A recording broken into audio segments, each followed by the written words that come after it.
नमस्कार। आज हम कुछ बहुत ही दिलचस्प स्रोतों पर बात करने वाले हैं।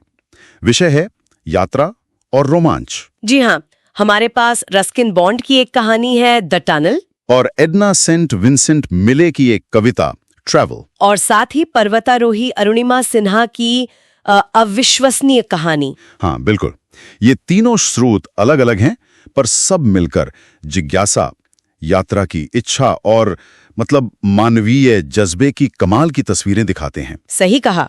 चलिए जरा गहराई से देखते हैं इन्हें। तो बॉन्ड की कहानी से शुरू करते हैं। The tunnel. जी इसमें एक लड़का है सूरज। हाँ, और वो एक रेल सुरंग को लेकर बहुत उत्सुक है। जंगल के बीच में है वो सुरंग। और वो ट्रेन, खासकर वो भाप का इंजन, उसे वो कैसा लगता है? किसी ड्रैगन जैसा, है ना? बिल्कुल, हरा, काला, सुनहरा ड्रैगन, जैसे कोई सपनों का दैत्य हो जो सुरंग से निकलता है। हाँ, ये सिर्फ एक बच्चे की कल्पना है या इसमें कुछ और भी है? मुझे लगता है ये उससे ज्यादा है। ये उस गहरी तड़प जैसा है जिसका जिक्र मिले की कविता ट्रैवल में है। अच्छा, कैसे? कविता में वक्ता ट्रेन की सीटी सुनती है रात में। वो मीलों दूर है पर उसके लाल अंगारों की कल्पना करती है। हाँ, तो दोनों में, सूरज में और कविता में, कहीं और जाने की, अनजाने की तरफ बढ़ने की एक बेचैनी है, एक खिंचाव। हाँ, कविता में वो बेचैनी साफ है। वो कहती है काश मैं उस पर सवार होती। बिल्कुल, ये दिखाता है कि यात्रा की इच्छा कितनी स्वाभाविक हो सकती है। सूरज तो उसे देख पाता है, वो ड्रैगन इंजन।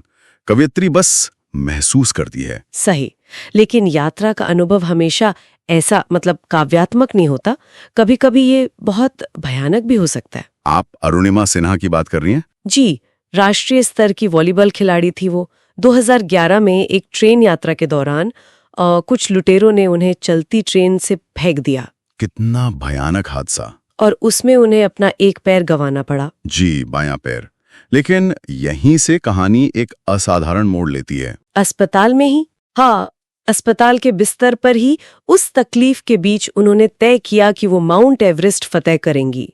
कमाल है, उस हालत में ऐसा सोचना भी। और जब वो बछेंद्री पाल जी से मिली तो पाल जी ने कहा, क्या कहा था उन्होंने? उन्होंने कहा, अरुणिमा, तुमने इस हालत में एवरेस्ट चढ़ने का फैसला करके अपने अंदर का एवरेस्ट तो जीत लिया है।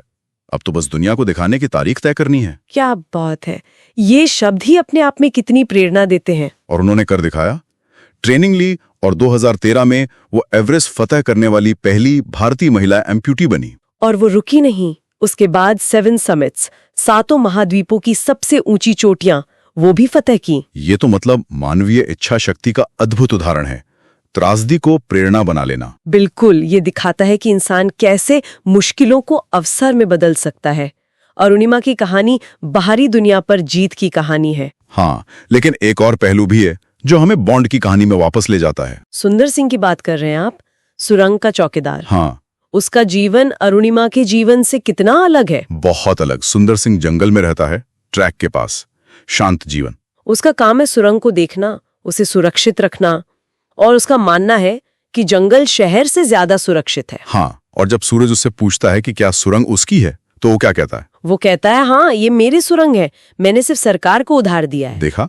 उसका जीवन बाहरी रोमांच का नहीं है, वो आंतरिक शांति और अपने छोटे से काम के प्रति निष्ठा का जीवन है। और वो तेंदुआ, वो कहता है कि एक तेंदुआ है वहां, उसका अपना तेंदुआ। हाँ, जिसे वो सरकार को उधार नहीं देता।